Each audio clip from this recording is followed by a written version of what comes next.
Hey, friendo, Steve here. And Larson. And welcome back to Going in Raw, the only pro wrestling podcast you need to be listening to right here at youtube.com/Steven Larson, wherever audio podcasts can be found. Of course, we tape it live on the Twitch.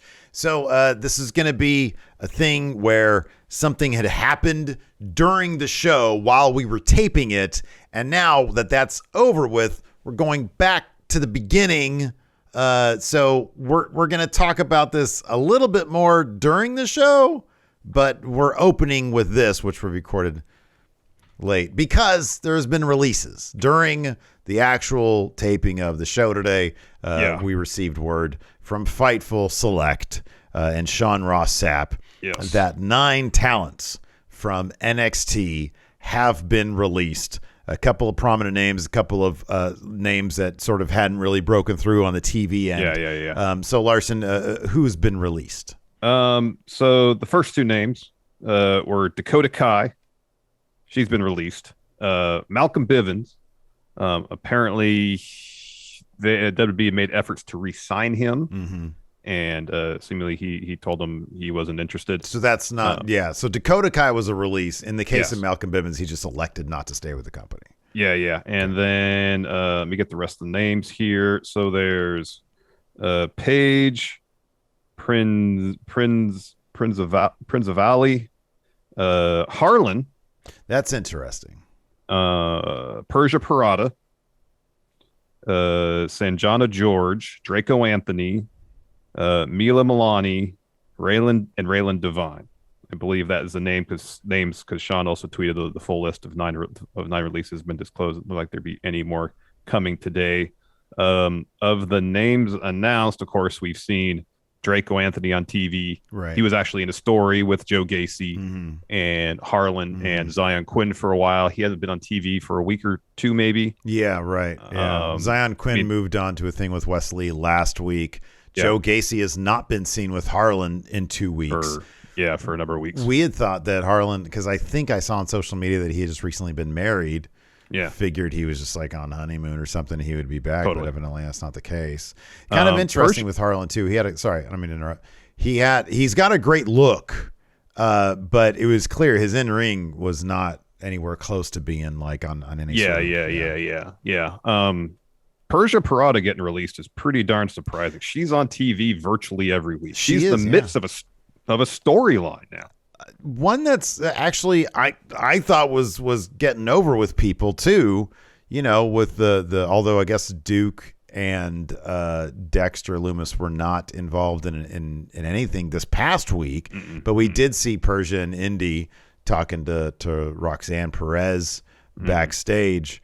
That is a surprising one.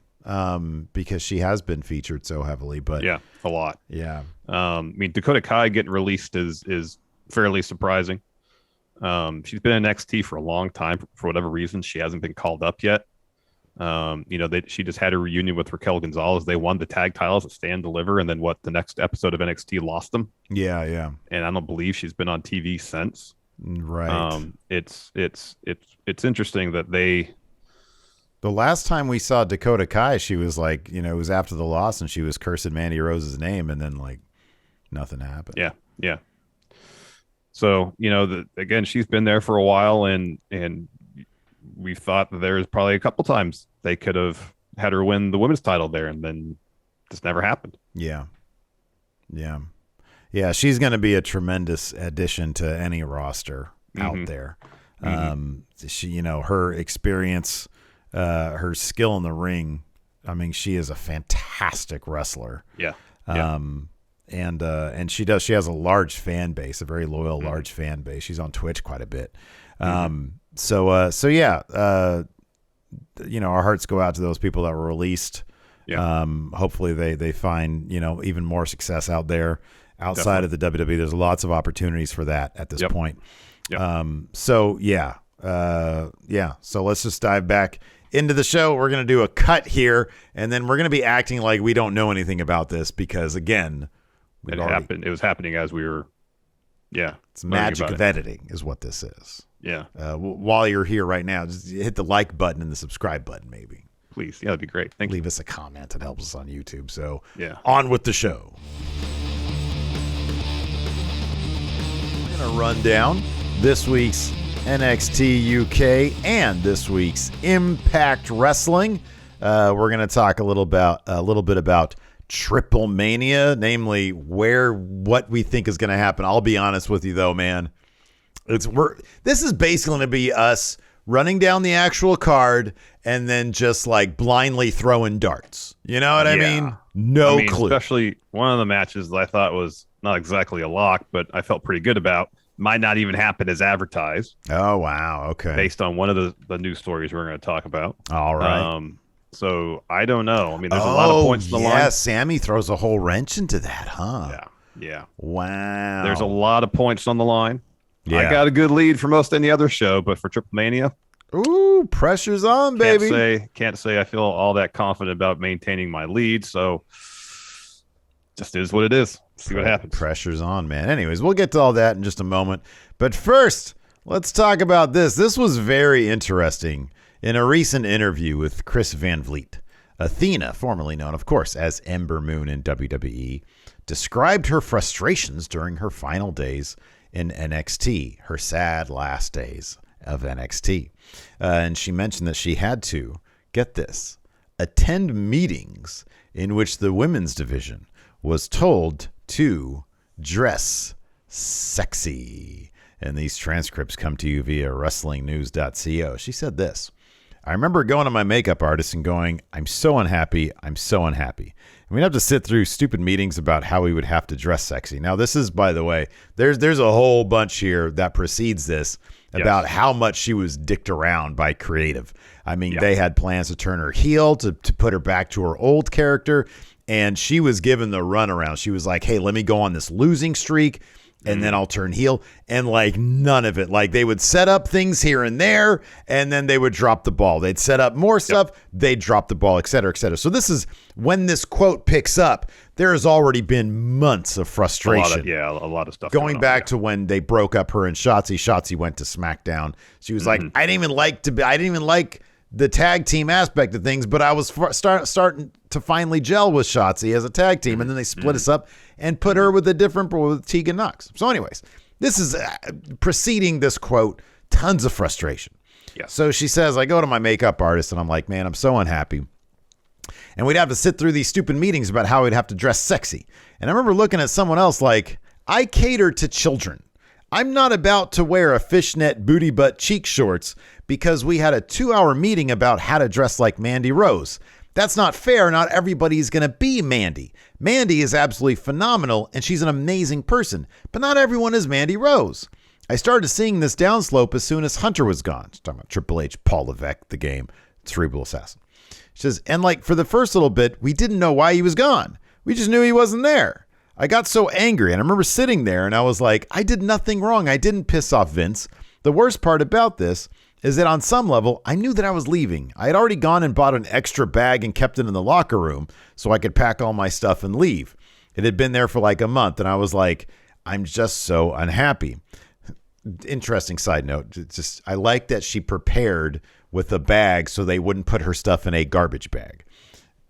Continuing on here. She says, like, I see where this is going between booty butt cheek shorts meetings and them telling girls to alter their gear to make it more revealing. And some people are very uncomfortable with that. And they were like, nope, this is what they want. You got to do it. It didn't matter how that person felt. And I was like, this isn't what I signed up for anymore. This isn't about wrestling. This isn't about the art that we create in the ring. This is turning into everything that I left on Raw and SmackDown.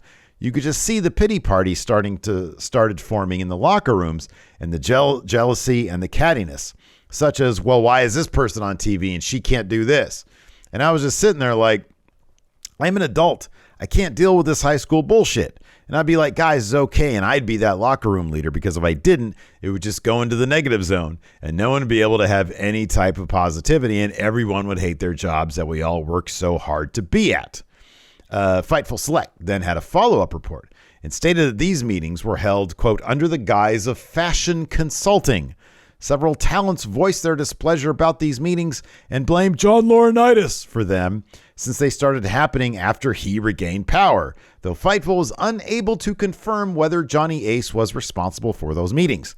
One talent told Fightful that women wrestlers were also encouraged to dress similarly backstage and didn't outright say that dressing sexier was spoken aloud, but implied. It's that old plausible deniability thing, Larson. You know, and Laurinaitis has had the reputation for a while of trying to think of the best way. I think the reputation is that he thinks the Divas era of women's wrestling is like prime era of WWE women's wrestling. Specifically, the more salacious nature of the Divas era. Yeah. Yes. Yeah. Because you know, we hear, man, we've heard from like Summer Rae, from others, that they really did their damnedest. Like the women, they wanted to wrestle. They wanted to be seen legitimately, but you know, they would be given 2 minutes on a WrestleMania to do something. And they were always stuck in these angles where, you know, the more salacious elements were promoted. So what additionally, what's your take on this? Well, I mean, I in an ideal world, I mean, hell, how it should be, I would think, ideally, would be performers get to decide what their ring gear is, whatever fits their character, whatever they're comfortable wearing. Mm-hmm, you know, like obviously in WWE, it's a collaborative process, where WWE has to keep in mind the marketing and branding of these characters that they have the intellectual property of. And I understand that. At the same time, no one should be put under pressure to wear something they're not comfortable with, you know, and to say, hey, you got to do this regardless what it means for the character these people are portraying. Yeah. And regardless what it means or how it affects their own comfort level, putting that kind of pressure on people, I think is pretty messed up. Yeah, I agree. I think you nail it on the head. It should be, you know, what are you comfortable with, you know? And to go from a situation in NXT, because she had also mentioned earlier in the before the preceding the quote that we said that, you know, it was prior to that when Triple H was still around. It was, hey, you know, what's your gear? You know, you just wear you bring your gear and you wear that. And that's what Fightful said. It was either you wear your gear or you get like merch shirt. Or you get a merch shirt, right? Yeah, exactly. Yeah. It was a situation where like, hey, wear what you want. Yeah, exactly. You know? Yeah. And then to have whoever, whether it's Johnny Ace or somebody else, come there and start, you know, pressuring, encouraging, you know, whatever word you want to use, to go a specific direction, whether people are comfortable with it or not, is messed up. Yeah, it is. Yeah, it's taken. It's taking things backwards. You know, it's like there are the Mandy Roses out there, and there's other wrestlers within WWE that are kind of in the similar ilk, and that's fine. I mean, maybe, you know, if Mandy Rose, that's her thing, and she's cool with that, and she does really well with her character. I like Mandy Rose quite a bit, and the Toxic Attraction thing, I think, has been working. I think they're very talented. So there's a place for that. But to try to shoehorn everybody into that when they're not comfortable in that is, even if you take away the over sexualization element to it, it's kind of the same as like, okay, you've got a guy like I don't know, let's say Gunther, right? Walter. And let's say they try to shoehorn him into like a comedy gimmick. You know, it's that kind of shit. It's like, why don't you go with what they're best at? And what they're best at probably is going to fall in line with what they're most comfortable doing. Yes, exactly. And to try to shoehorn people into things that they're not comfortable doing, it's not going to translate well. Like it's not a recipe for success. And to touch on that point briefly, go back to Mox on Talks Jericho, where Vince said to him, "I know who you are." Right. Yeah. You know, and that seems to be on a large scale kind of WWE's philosophy is they have ideas for characters and gimmicks. They see somebody who they think could fill that character or gimmick, regardless if it matches up with their skill set. Remember Emma Lena? Yes, that's a great example. Emma was a good comedy wrestler for a long time, and they decided to repackage her, which, you know, what they did with Emma wasn't working on the main roster, and they decided to try something different. All right. But by all accounts, it did not fit with her. She wasn't comfortable with it. Yeah. And yet they just they continued advertising it and became a joke backstage. And she finally debuted, and they dropped it that same night. you know, but from the very beginning, it just didn't seem to be a good match of performer and gimmick. And yet they just kept going on with it. Yeah. You know, it's like they don't have an understanding of who some of these performers are, you know, and their strengths. Instead, they're like, okay, we're just going to do this with them. How many times do we hear from podcasts, people that have worked in WWE or still work in WWE? Well, we thought we'd give them this gimmick, see if they'll get it over. Yeah. There seems to be no real thought process a lot of times in matching up wrestler and gimmick character presentation. It's like, all right, we'll shoehorn this performer into this gimmick and see if they can get it over. The onus is on them. The responsibility is on them. To make this work. It's laziness. It's just sheer laziness. It's all this, you know, people like, you know, TNA. People like the salacious. They like the sexy stuff. You bring in, guys like that. And it's like, man, can you try? Can you put some effort into what you do? Maybe. I know. That's all we ask for, really. It's just a little bit. When any wrestling company puts some effort in what they do, generally speaking, like, there are positive results. You know, as wrestling fans, we don't ask for a whole lot. We really don't. No, we just want show us that you care. I know. Show us you care. Give us stories that are logical, and give some meaning behind these matches more than just the outcome of the match. Right. That's really it. Give me characters that I can believe. You know, I believe in who they are. Yeah. Characters that seem genuine. Yeah. That's it. I don't need grandiose stories. I don't. I don't need Shakespeare. Yeah. I don't need that. Yeah. I mean, if you know, like every once in a while we'll get Ciampa versus Gargano, which is really well done story with depth. Yeah. And that's great. I love it when it happens. I don't need that all the time. Right. Yeah. You know, I don't need that all the time. Yeah.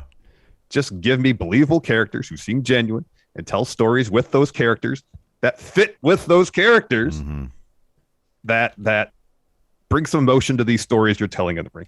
That's all you really need. That's it. Let's take a quick break here to get a word from our sponsor, Blenders Eyewear. Fresh from the sandy beaches of San Diego, California, comes my new favorite sunglasses brand. I'm talking about Blenders Eyewear. Check out these Ice Crush shades. Wow. Those are so great, cool. Don't they? They look great. Look awesome. They're great. I got them to wear my morning walks where I'm out running errands. They fit great, and they look even better. Yeah, man. Talk about looking great. I got the Stone Breakers. Ooh. That's right. Blenders founder Chase Fisher started the company to create adventurous, mid-priced eyewear, and Blenders' team of in-house designers continue that philosophy by coming up with new styles, like orange polarized wraparounds, think Bret Hart sunglasses but orange, and tortoise shell frames with purple lenses. Yeah, and unlike expensive big brand shades, Blenders are affordable while still offering the same cool factor as other leading brands. And Blenders has more than sunglasses. They also offer prescription glasses, readers, and blue lights, as well as the Snow collection with goggles and accessories. So live life in forward motion with Blenders today. To score 15% off your Blenders purchase, visit blenderseyewear.com and enter promo code RAWVIP. That's blenderseyewear.com, code RAWVIP for 15% off. Blenders, rocked with pride worldwide. And before we get back to the show, let's get a word from our sponsor, Upside. I got to tell you something, Larson. What's that? Every time I'm out getting gas or grabbing some food at a restaurant, I'm noticing that everything is more expensive. This inflation's really hitting me where it hurts, man. Yeah, I hear you, Steve, which is why I started using Upside when buying gas or dining out, because Upside gives me cash back on those purchases. I bought everything from gas to burritos, and with each purchase, I've gotten cash put back into my pocket to buy more burritos. Yeah. I have tried it. It really works, and it's great because it means I can get more burritos. More burritos. And Upside is easy. Just download the app from the App Store or Google Play, claim an offer on whatever you're buying, check in, pay as you normally would with a debit or credit card, and bang, you get paid. You can cash out anytime to your bank account, PayPal, or an e-gift card for Amazon and other brands. And you can earn 3 times more cash back with Upside in comparison to credit card rewards or loyalty programs. So download the free Upside app and use promo code RAW to get $5 or more cash back on your first purchase of $10 or more. That's $5 or more cash back on your first purchase of $10 or more using promo code RAW. You know who was terrifyingly genuine on the mic? Great segue. Jake Roberts, man. Let's talk about this. So he recently appeared on the most recent episode of Talk is Jericho. Spoke about his experience working on the WWE creative team in the mid-90s.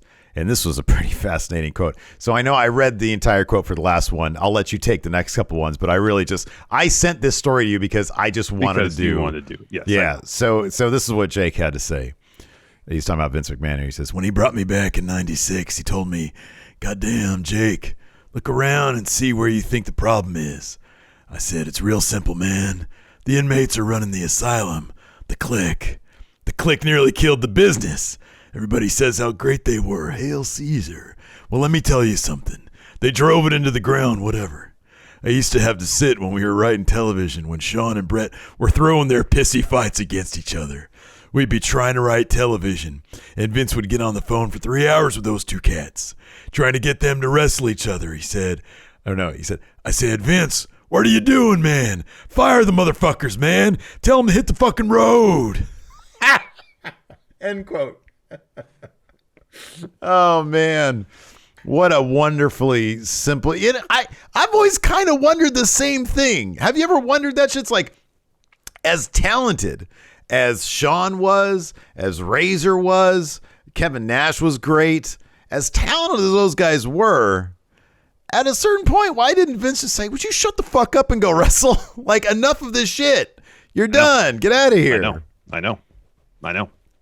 Maybe. I mean, I can't imagine this type of stuff. You know, like seemingly all the headaches that the Kliq and then Brett specifically in relation to Sean were causing. Mm-hmm. I can't imagine that kind of stuff happening today. Do you wonder, like, was it, because I don't know if anybody's really addressed this, like, was Vince just really taken by, like, "Oh man, look what Shawn Michaels," or do you think his back was just up against the wall? He's like, "I got like nobody else that I can really put on in the main event." It's probably a bit of all that, you know. And back then when Vince owned WWF, it's like, "All right, I want to do this," and he'll do it. Now he's got to answer to stockholders, you know, and you know, he's got to do his quarterly earnings calls and all that type of stuff. So this kind of stuff I don't think would fly these days. Period. I mean, I guess the proof is kind of in the pudding, because once the Attitude Era came around and he had guys like, you know, I mean, I know Triple H is one of them, but he had guys like Mankind, Austin, The Rock, sort of on the rise. What happened to Brett, anyways? Mm-hmm. He was gone. It's not like they had their best year of business pretty much after Shawn Michaels had retired. I know Vince was always trying to bring him back, but yeah, I don't know. I mean, if you look at those WrestleMania main events, those were the guys that he was running with, and I'm not sure. I mean, I don't know who was in the undercard at the time.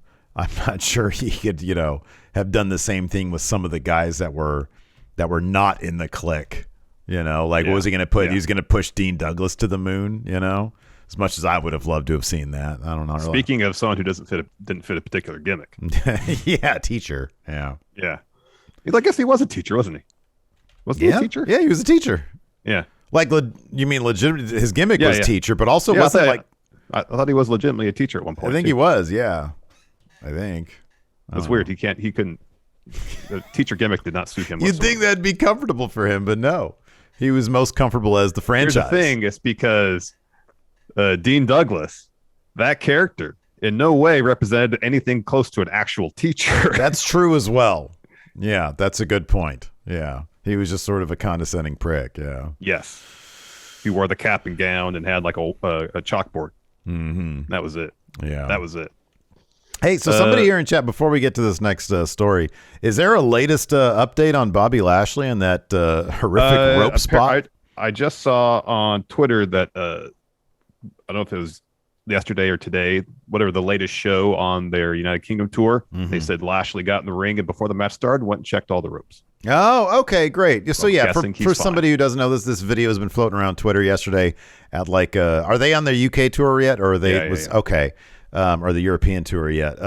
Yeah. So there was a live event and he was in a match against Drew McIntyre. Drew hits the ropes break. And then Bobby Lashley was already about to run.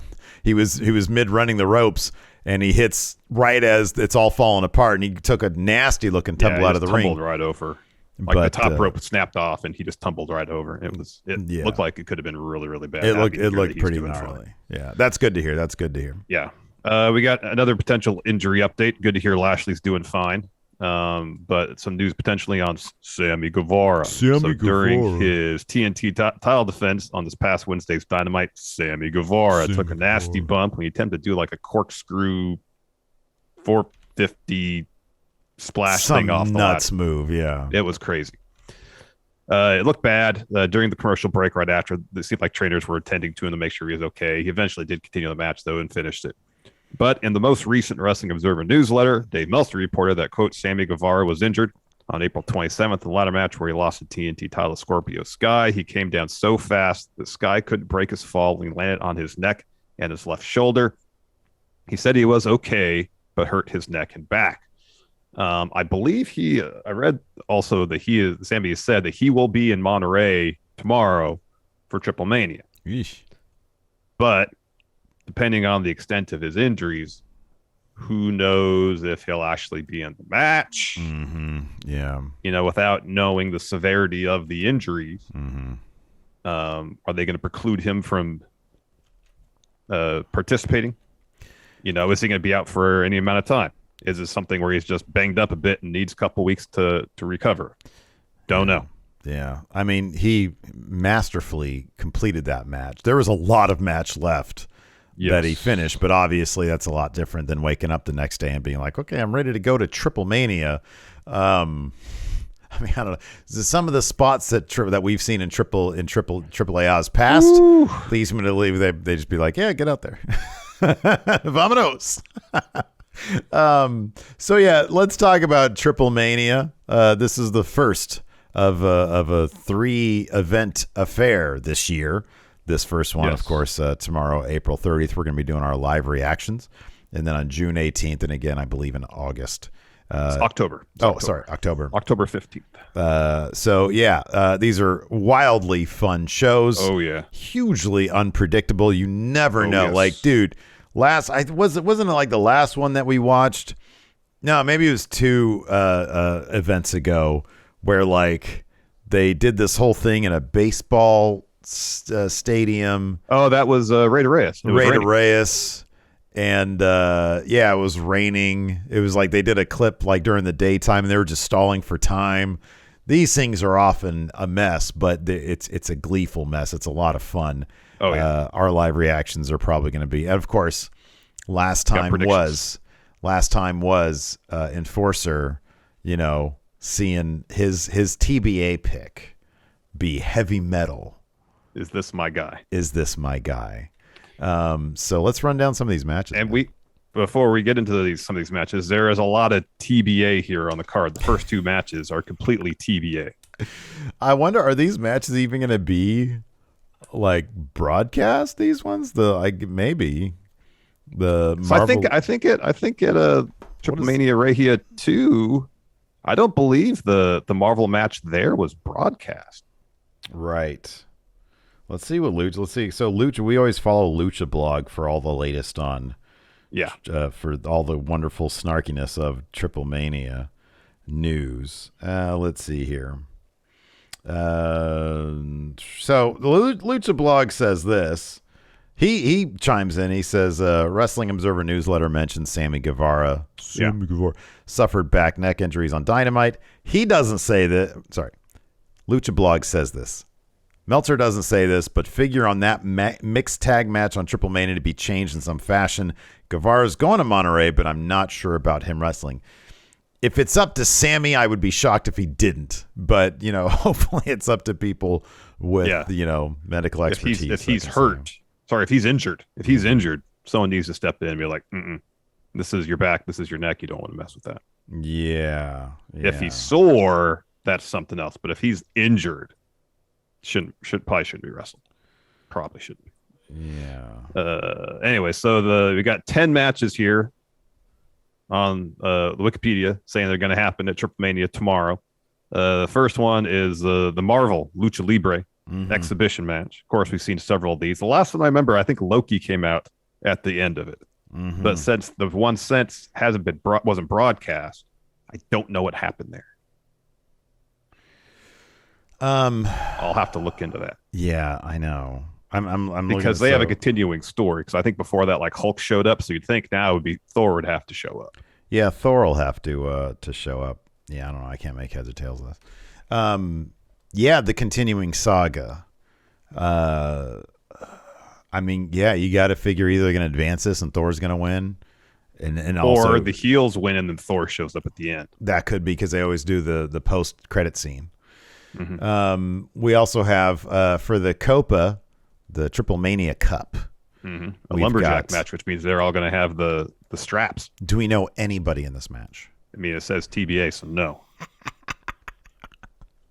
It's, you know what? They say TBA. What they mean is TB determined. Yeah. To be determined. Yeah. We'll find out. But here's the thing about this one. I don't know if it's a situation where it's like a gauntlet thing. I don't remember how they do it. Yeah.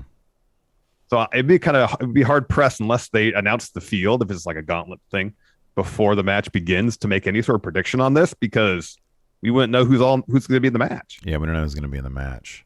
And on top of that, like, let's say prior to this, Copa matches were elimination. Not to say they're still going to be. Exactly. That's changed on us before too. I know they have done Copa Triplemania matches before. I'm trying to see who was the last. All right. Well, you looked at the last one was a 12-man match. Okay. But I don't remember if that's when Mr. Iguana won. Oh yeah. Feel like they had the clock. I think. Okay. It was sort of like Rey de Reyes. Yeah. Maybe is that the one that was elimination and Rey de Reyes wasn't elimination? I'm pretty sure Rey de Reyes was elimination. I thought it was too, but man, people in the chat were saying no, it's never been that. So I don't know. I'm not going to claim to know. Yeah. So we've got this whole amazing Ruleta de la Muerte tournament. Now this is Loser Advances tournament, which is a groundbreaking, mind-bending idea. Absolutely brilliant. The eventual loser of all the losers unmasks, and there's a bunch of legends and current stars going through this thing. Yes. And so, for example, round one, we've got Pentagon Jr. versus the legend Ultimo Dragon. You know, you might know him best from the picture of him with holding like every title. Right. Yeah. So, you would think, I mean, it's funny. They make a big deal about their legends, but at the same time, sometimes they book them into the ground and sometimes they book them really strong.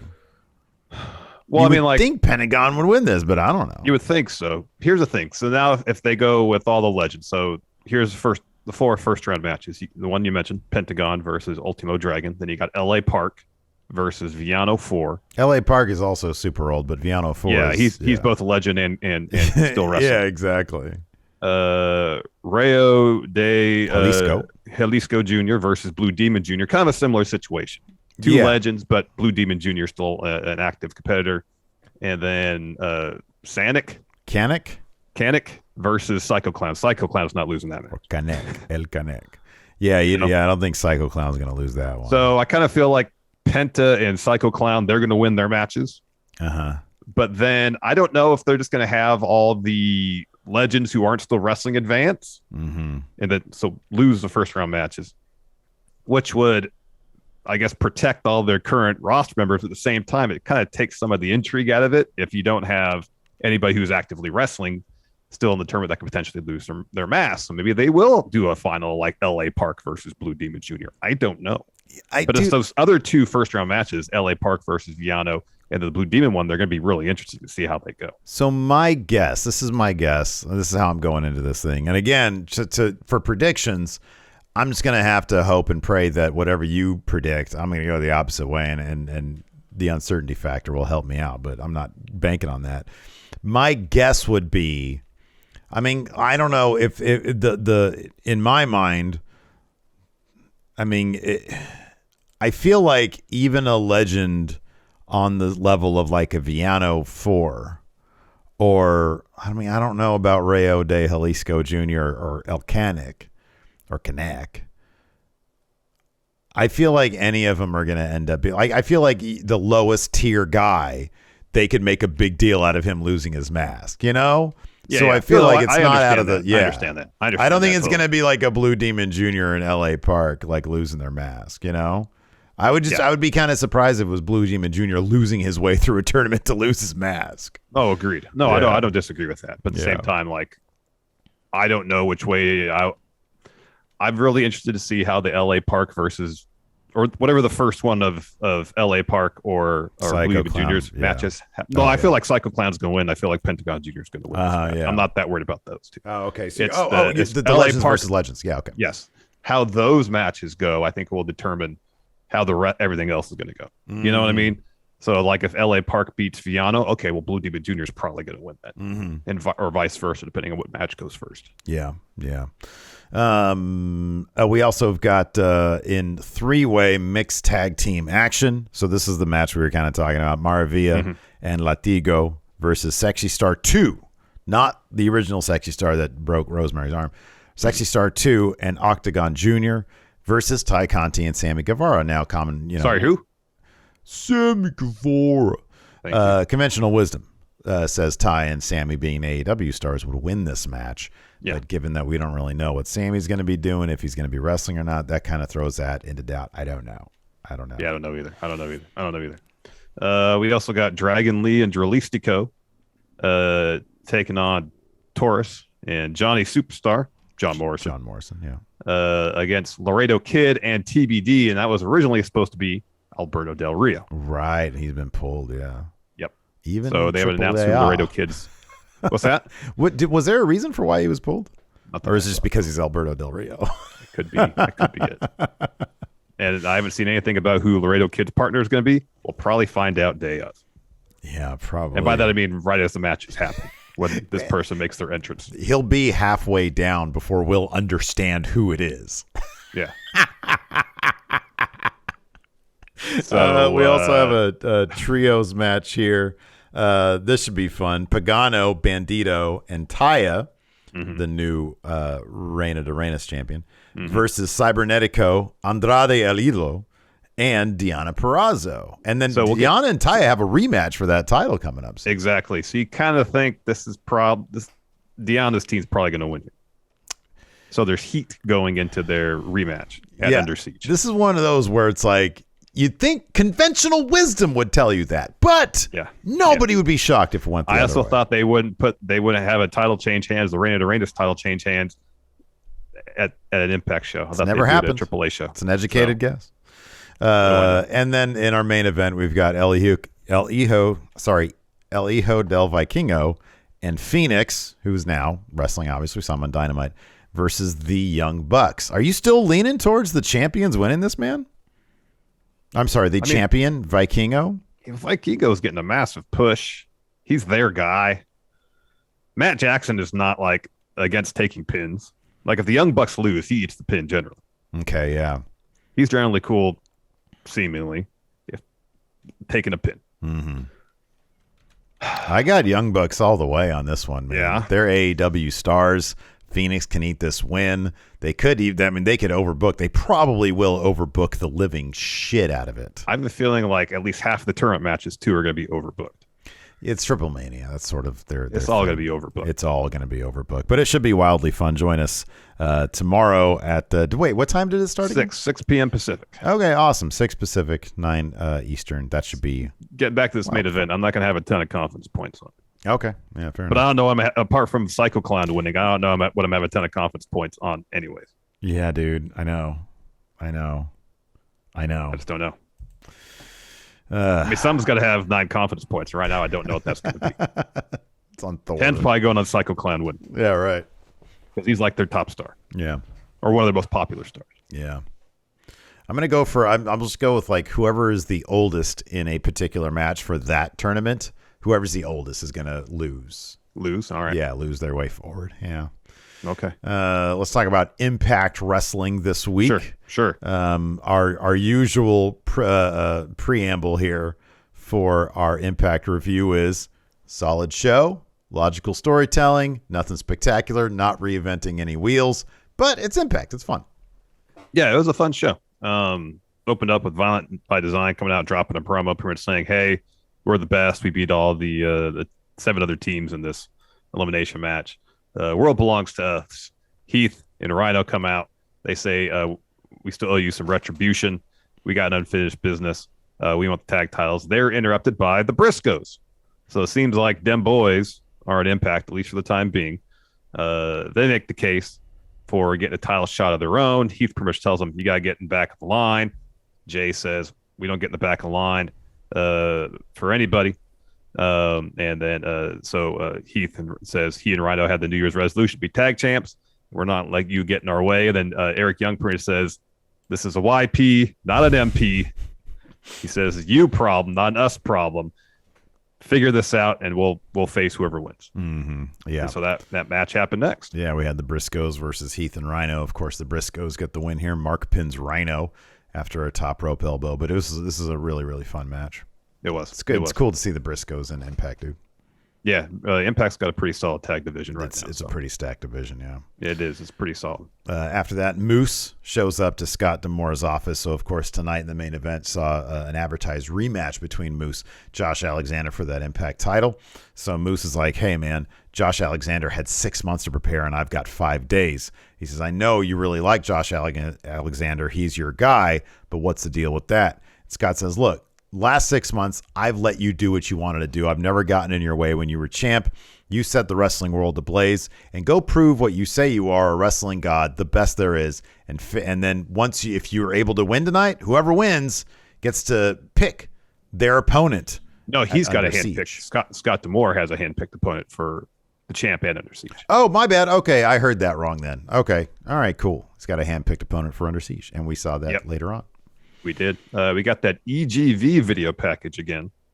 Very cinematic. Thumbs down. Sammy Guevara. I'm sorry. Sammy Guevara. Sammy Callahan. Sammy Callahan. After that, we had VSK versus Bhupinder Gujar. I like this little feud here with Gujar and Mahabali Shera. So Gujar got the win here with he's got a cool finish too. He does. He sort of stands up on the second rope and he like loads himself up like a cannon. And then when, he's got his guy down, guy gets up, starts going towards him and he shoots himself off it. Spears him essentially. Yeah. And with the spear. Yeah. Yeah. It's pretty cool. So he does that. So Shera and Raj Singh come down to the ring. Singh is trying to convince Gujar to join them. And he's "No, man, I'm not going to do that." Shera gets in his face like, "Hey, what? You're too good for us." Shera goes and he's like, "Hey, I'm going to make an example out of this guy to show you what I can do." And he picks up a VSK and gives him a violent pop-up DVD. And then Shera tries to go after Gujar. And then Singh holds him back. And there's a big brawl and stuff. So, yeah, it was good stuff. It was good. After that, we had an Ace Austin interview. He's talking about how this was so meandering. It really was. This interview is like sometimes you need a script or at least bullet points. Exactly. So Ace Austin was like, "Hey, I went out there and I proved that I can win the X Division on my own. Proof is around my waist right now." He calls himself Trey Miguel's greatest weakness, and then walks Rocky Romero, and he says, "Hey, good job winning the title. I think I can get a spot for you in the Best of Super Junior tournament. What do you think about that?" And Ace is like, "Whoa, hey, that's pretty neat. I'll take you up on that.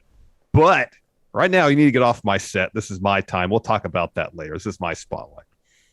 And then Rocky says, "Well, I'm in the X Division too. Why don't you put that title up next week?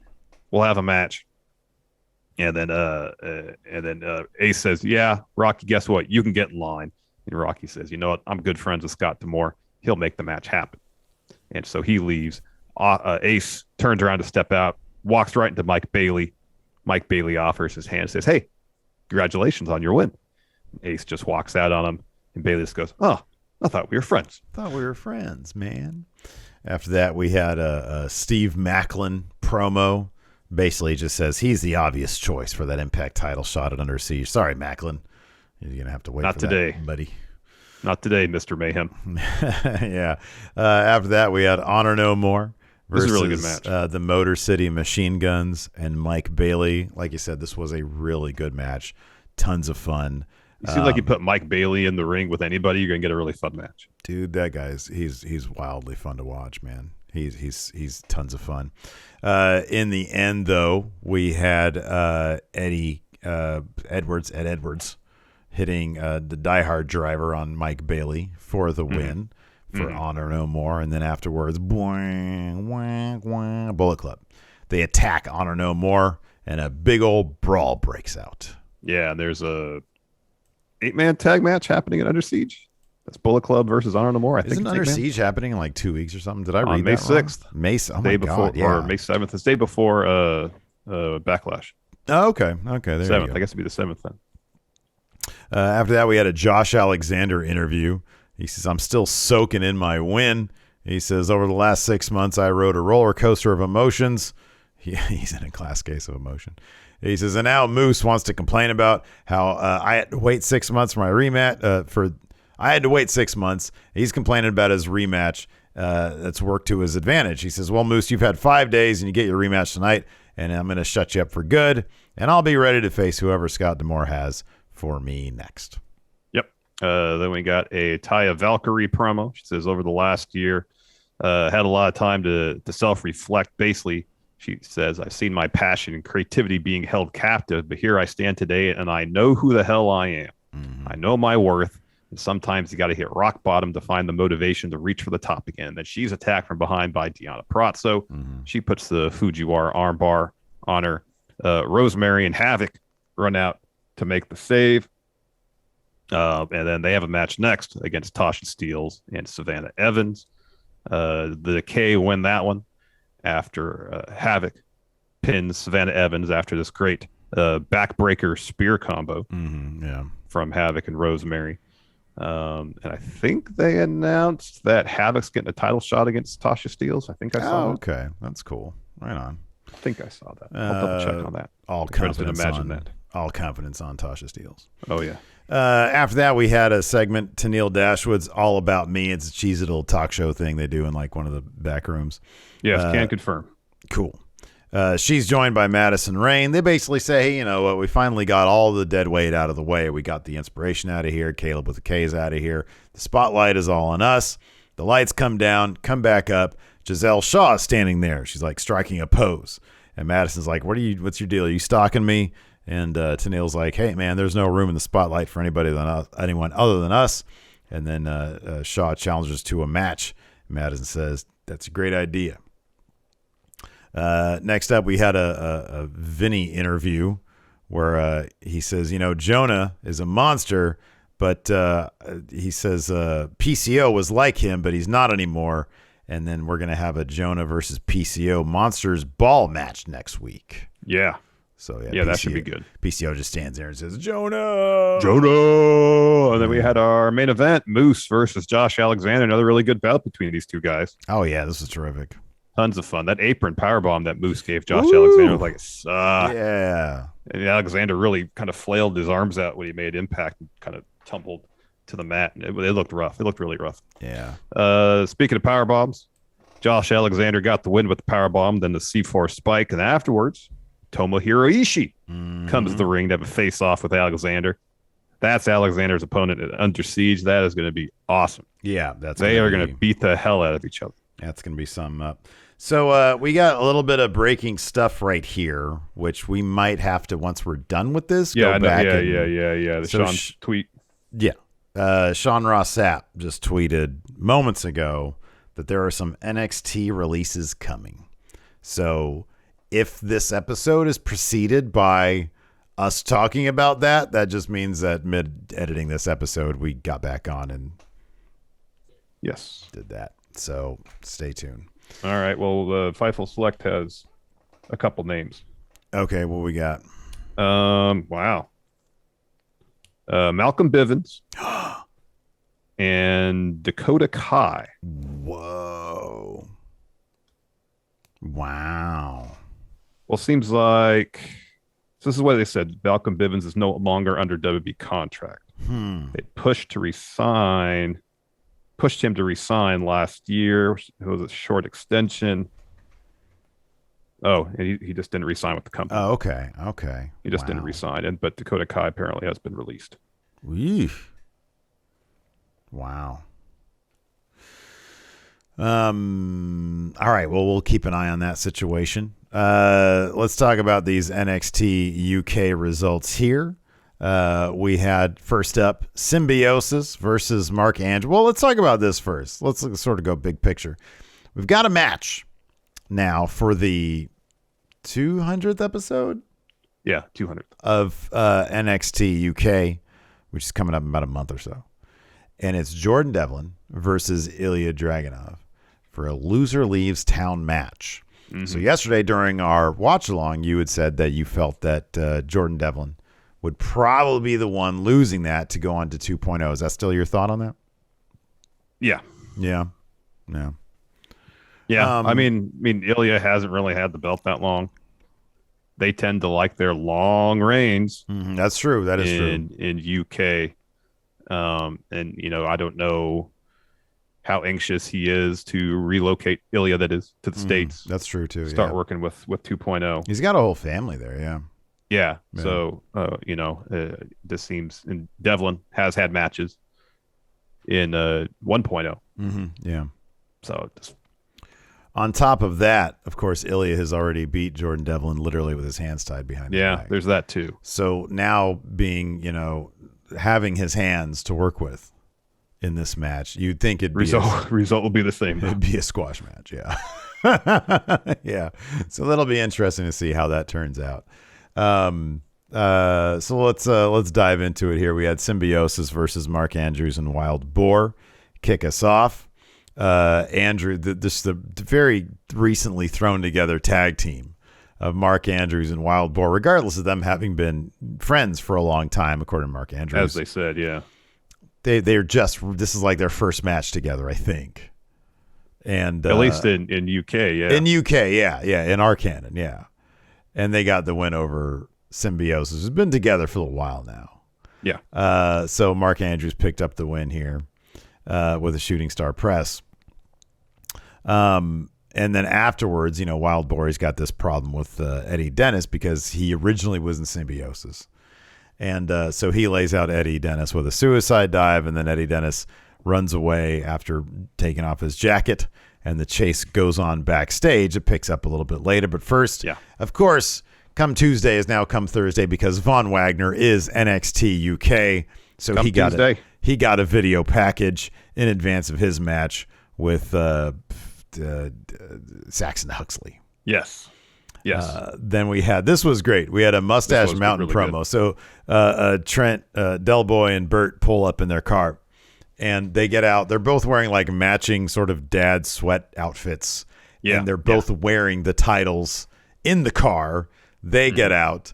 And this is hilarious because Tyler's asked about their win over Oliver Carter and Ashton Smith. There you go. And so Tyler's like, yeah, I'm not happy about how we won. It's not good. We talked about it. And then Trent's like, yeah, we had a long discussion about it. Water under the bridge, moving forward. But, it's not cheating if you don't get caught. So basically, like, they've had a discussion about this. Trent has learned absolutely nothing. And like the whole time, Tyler's all. Yeah. Yeah. Clearly, they have more talking they need to do. He says, got to make sure we retain our titles at any cost. Doesn't matter. And he says we want Johnny Saint and Sid Scala to find them new challengers. Speaking of Sid Scala, he's about to have an interview, but he's interrupted by Eddie Dennis running down the hallway. They're in the hallway doing this interview. This is a pretty funny bit. Yeah, he says, Sid, you got to do something about Wild Boar. And Sid says, all right, I will. You're going to compete against him. Symbiosis is banned from ringside. And on top of that, it's going to be a dog collar match to make sure you can't run away from Wild Boar. And then Wild Boar comes running down the hallway.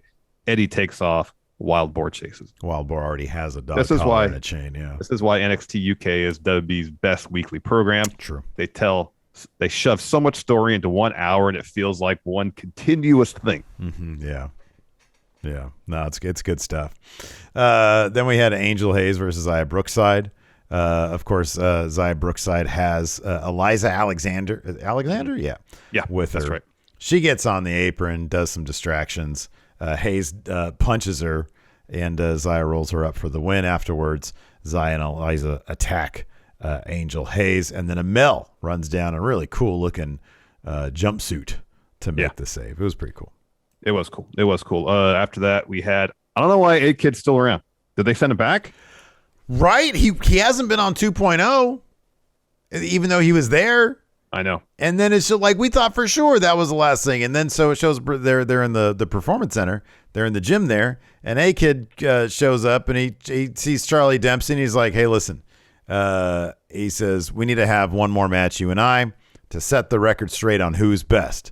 He says, and there's something about your heritage that makes me think you're going to say yes. So a heritage rules match, yeah. Heritage rules match. And also alluding to Charlie Dempsey being the son of William Regal. Yes. But yeah, I mean, A-Kid, I thought he was called up. Yeah, they seemed like he lost the tail, man. Didn't he quantum leap out of that match at the end too? Yeah, it seeed that way. I swear I thought he did. Maybe I'm wrong about that, but I thought he only showed up on TV at 2.0, what, twice? Three times maybe? Yeah. And we haven't seen him since when he was involved in the North American title picture for a bit. Well, we'll see after this Dempsey match, but I mean, this Dempsey match is going to be in the current set of tapings. I know. How many weeks have we been saying, this has got to be it for A-Kid in NXT UK? They did take him out of the intro, too. Yeah, they did. See if he's back in next week. So then we're back with Sid Scala. He introduces Damon Kemp. Mm-hmm. He seems pretty excited about having Damon Kemp in NXT UK. Kemp steps in. He says, I'm really excited to learn the UK style. And Sid says, well, I got a VIP that's coming up soon. Sure enough, VIP is there. It's Johnny Saint. We haven't seen him on TV in forever. Back from the dead. I thought for sure the idea was Sid had killed Johnny Saint and, hid the body. And then Sid was just doing all this stuff, saying that it was Johnny Saint telling him to, but it was just him.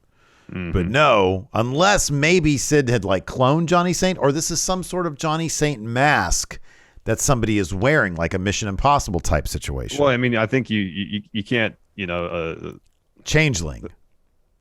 I was thinking of some sort of robotics. Yes. Okay. AI. Yeah. Okay. That's good. Yeah. I mean, you got like a robotic body.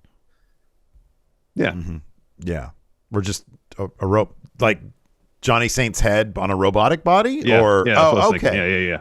I thought you meant like a full robot. No. Not a full replacement computer program facsimile. No. Because he doesn't do a lot. It's not like this has to be a really advanced computer program.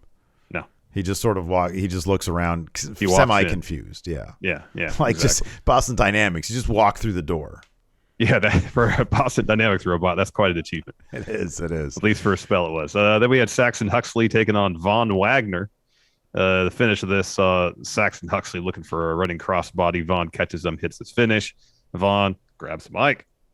Says, Saxon is the first man to fall. No one has ever seen anything like me before. This is my world, and you're just living in it. Mm-hmm. Mm-hmm. You're just, his promo was actually not terrible. It was short, to the point. Yeah, exactly. Then we had a Gallus press conference. Wolfgang says, I want to put the record straight. I want to tell everyone that Gallus is united and stronger than ever. Some of the body language tell you otherwise. So, yeah. So Mark is next. He says, yes, we're fine. What happens with us happens to all teams. All teams have disagreements. They find a way to work it out. Joe says the belief of this team is Gallus boys on top, and that's what it's going to be. We're not just hungry. We're starving for success. I like that Joe is also growing his hair out like on the sides a little bit, so he looks a little bit extra like not cleaned up. Yeah. They all look just thoroughly over each other. They're done with Gallus. But they're like, man, we probably Who's going to get the Gallus theme then when this is all over with? Oh, man, I don't know. I mean, obviously Joe is sort of the head guy, I think. But I feel like right now the person who embodies the spirit of Gallus more than anybody else is Wolfgang. So if anybody gets that theme afterwards, it should be Wolfgang. It's a terrific theme, and he's a terrific wrestler. It's a fantastic theme. After that, we had a little video package. Tiger Turin debuts next week. He was the guy, I think, in the audience when staring down Kenneth Williams. I think so, yeah. We had a little video package for Isla Dawn and Mako Satomura. That match happens next week. Next week, yeah. We had a Lash Legend video package because she's now in the UK. And then we had our main event. Oh, she's going to be on Supernova Sessions next week. Oh, that's right. With Supernova 11. Yeah, with Noam Dar. That should be great. Then we had a contract signing here with Jordan Devlin and Ilya Dragunov. Devlin opens up by saying, he starts doing this. He says, you know what that is? It's the winds of change blowing around here. Ilya says, and he kicks his feet up on the table, and Ilya's like, man, get your feet off the table, dude. He says, I fought to make this brand strong. And he says, Jordan belittles it. And Devlin says, you know what, man, this brand is on my back. He says, open your eyes. All the pomp is because Ilya has a money match with me. And Ilya says, you know, I define the title by the man I am. He says, my worst nightmare is you becoming champ. And Jordan says, well, you know what? I'm winning. And then Ilya says, if you're that confident, why not raise the stakes? And Devlin's like, I'm a betting man. I'm listening. Ilya says, you know what, man? You're right. If you win, you're the champ. But I've got this dream of an NXT UK without you. He says, how about this? Loser leaves town NXT UK match. Whoever loses the match has to go to NXT 2.0 and then 2 weeks later gets sent back here. Yeah. And then Jordan says, he says, you know, when I take that title, you're not going to want to show your face around here. Anyways, I agree. They both sign the contract. Devlin looks for a headbutt. Ilya dodges that, hits a headbutt of his own. They brawl. Devlin looks for a powerbomb through the table. Ilya escapes that, hits an enziguri, sets up the table in the corner, and then Jordan pulls Sid Scala in front of him, headbutts Ilya, and then hits a Devlin side through the table, and Sid Scala's pissed. Yeah, he is not happy. Yeah. So not happy. Solid segment there, man. Anytime Ilya has a chance to talk, I'm really into it, man. Yeah. We can do our SmackDown Rampage previews. And I guess we can talk more about this pair of NXT releases before answering some questions. On SmackDown, we got Charlotte Flair and Ronda Rousey set to take part in a Beat the Clock, I Quit challenge, trying to make their respective opponents tap out. I like this. You know, like this is a good wrestling oriented way to, and it feeds into the story of the match. Exactly. Yeah, this is good. We have Sami Zayn versus Drew McIntyre inside of a steel cage, and Shanky versus Ricochet for the Intercontinental Championship. Yep. Later on, we've got Rampage as well. Samoa Joe is taking on Trent in a battle for the Ring of Honor Television Championship. Darby Allin versus Swerve Strickland in a qualifier match for the Owen Tournament. Keith Lee is going to annihilate Colton Gunn, just completely destroy that guy. Oh, yeah. It's weird. It says that in the preview. It says Keith Lee set to completely destroy Colton Gunn. Yeah. I mean, it's kind of a spoiler right there. And then we got Jade, Red Velvet, and Kiera Hogan versus Willow Nightingale, Trish Adora, and Sky Blue. And, of course, in the segment of the night, Hook comes face-to-face with Danhausen. Yeah. Yeah, that should be fun. That should be good stuff. That should be fun. So, seems so far, Sean's only reported on the releases of Dakota Kai, Malcolm Bivens. Hopefully, that's it. Mm-hmm, yeah. No more releases. Yeah. Dakota Kai had been in NXT for a long time. Yeah. She'll be a great pickup wherever. You know, oh, absolutely. Absolutely. She's a terrific phenomenal wrestler. Yeah, absolutely phenomenal. All right, man. Let's go ahead and answer some questions. And wherever Bivens goes next. Oh yeah, it's gonna be great. Make him the general manager of AEW. Yeah, one of the most hilarious personalities in wrestling. Oh, he just put up a video too 2 minutes ago. Oh yeah, be interesting to see what he has to say. Yeah. Anyways, let's go ahead and answer some questions. Sure. First up from, let's see here. Nick White Brownie, with a rumor of WWE potentially moving NXT back to Full Sail. That's a rumor? Yeah, Meltzer mentioned that. I think Meltzer mentioned that in the newsletter. He says, could you see that helping them in presentation-wise and trying to regain the local fans back? From what I understand, a lot of the people that were at Full Sail are just same people going to this. I mean, it seems like the biggest obstacle for filling up the Performance Center is having the bus people from Full Sail at the Performance Center because there's not like parking at Performance Center. Apparently, it's a bit of a debacle. So if you just have it at Full Sail, maybe there won't be that pain associated, that inconvenience associated with going to the show. Also, maybe they'll get rid of those screens with the fake fans on it. Oh, they need to keep that. It's dog shit presentation. I appreciate NXT 2.0 for some of the characters, some of the stories, some of the stuff they're trying out. I can't stand the presentation. It's ugly as shit. Having it in a small place like that is dog shit. I don't like any of it. Take them on the road. See if you can fill up 1,000 seat venues. I don't know. It's probably not going to happen. They got to set the bar much lower to 1,000 seats, man. 500 maybe. I don't like any of it. It's not how I like my wrestling. Let's see here. Greg Morris says, which title reign should have never happened? Jinder or Bray? Jinder. Yeah.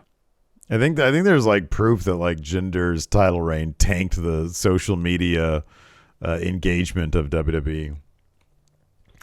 Let's see here. Cameron, which wrestlers, past or present, would you want MJF to pay to wrestle Wardlow? Sid. Yeah, that's the first answer. Popped in my head too. Hart, who is your death match Mount Rushmore? Ooh, I'm gonna go with Funk, Foley, Onita.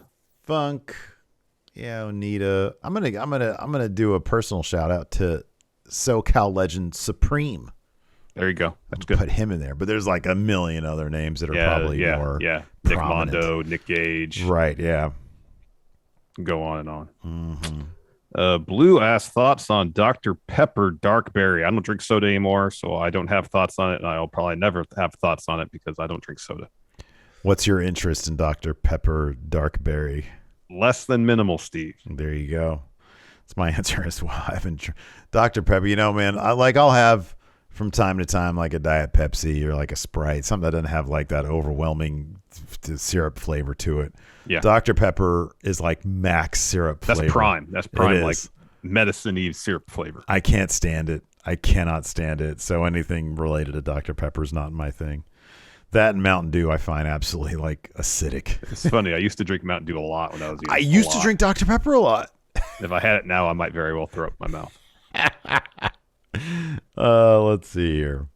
The mayor of Planet Houston, if there was a draft, but every wrestler in the world was available and the major promotions then took turns drafting wrestlers, who would the top few picks be? It'd be Roman. It would be Roman. It'd be Seth. It'd be Chessman. It would be Becky Lynch. Probably Pagano. Good. Probably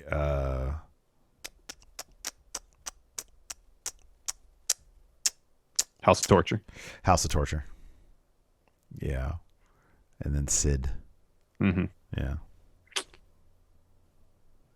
That's a really long question. Let's see here. Cameron asked, book what CM Punk would have done if he hadn't left WWE. So let's say they just gave him like a couple weeks off. He went and got married and he was like, hey, can you guys just, I bust my ass out there and you're Z-packing me to death, so I poop my pants. Mm-hmm. Can we dial it down a little bit? And Vince was like, Phil, we see a lot of value in you. Yeah. Take some time off and come back. You get the Brock schedule now. You get the Brock schedule. I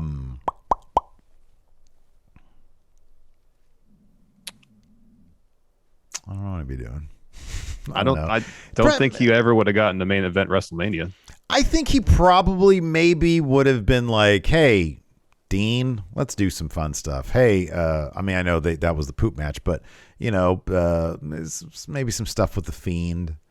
You know, maybe would have gotten like a real good meaty feud with him and Daniel Bryan. I like to think that maybe they would have been like, hey, here's a Brock schedule, and what do you want to do? Who do you want to work with? What do you want to do, Phil? Yeah. Get some good stuff out of that.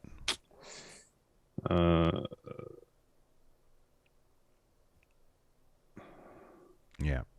All right. Anyways, that's going to do it for us. We're going to sort of keep our eyes open for the NXT releases stuff. And yeah, so thanks for watching, everybody. We appreciate it. It's Friday. We're not doing anything tonight. At least not on here. We're doing GTA at 3 o'clock. Oh, yeah, that's right. We're doing GTA on the Twitch and at twitch.tv/MF Steve here. That's where my stream is going to be. Yeah. Thank you for watching. Till next time, we'll talk to you later. Goodbye. Hey, what's up, everybody? This is Stone Cold Steve Austin impersonator Phil McDonald here to tell you to go support Going In Raw and Friendo Club at patreon.com/Steven Larson. They got bonus episodes, ad-free audio, a weekly newsletter rounding up the week in wrestling news, and a bunch more. Patreon.com/Steven Larson. Go support or get hit with a stunner.